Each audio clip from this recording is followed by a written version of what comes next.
রাজধানী ঢাকাসহ ৩ বিভাগে বজ্রসহ বৃষ্টির আভাস দিয়েছে বাংলাদেশ আবহাওয়া অধিদপ্তর। বাংলাদেশ আবহাওয়া অধিদপ্তরের আবহাওয়াবিদ এ.কে.এম. নাজমুল হকের দেয়া পূর্বাভাসে এ তথ্য জানানো হয়।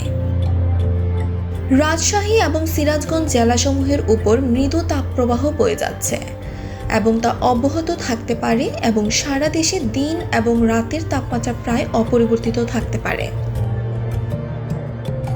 বৃহস্পতিবার সন্ধ্যা ৬টা থেকে পরবর্তী ২৪ ঘন্টায় রাজশাহী, রংপুর, ঢাকা, ময়মনসিংহ, খুলনা, বরিশাল, চট্টগ্রাম ও সিলেট বিভাগের দু-এক জায়গায় অস্থায়ীভাবে দমকা ঝড়ো হাওয়া সহ বিদ্যুৎ চমকানো, বজ্রসহ বৃষ্টি হতে পারে।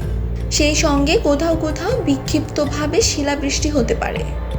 সারা দেশে দিনের তাপমাত্রা ১ থেকে ২ ডিগ্রি সেলসিয়াস হ্রাস পেতে পারে এবং রাতের তাপমাত্রা সামান্য বৃদ্ধি পেতে পারে।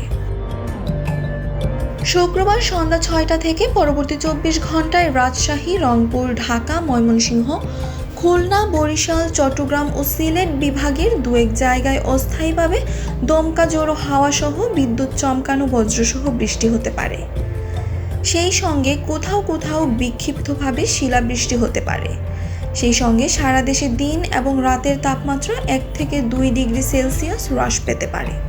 এছাড়া আগামী ৫ দিনের শেষের দিকে তাপমাত্রা বৃদ্ধি পেতে পারে বলে জানিয়েছে সংস্থাটি।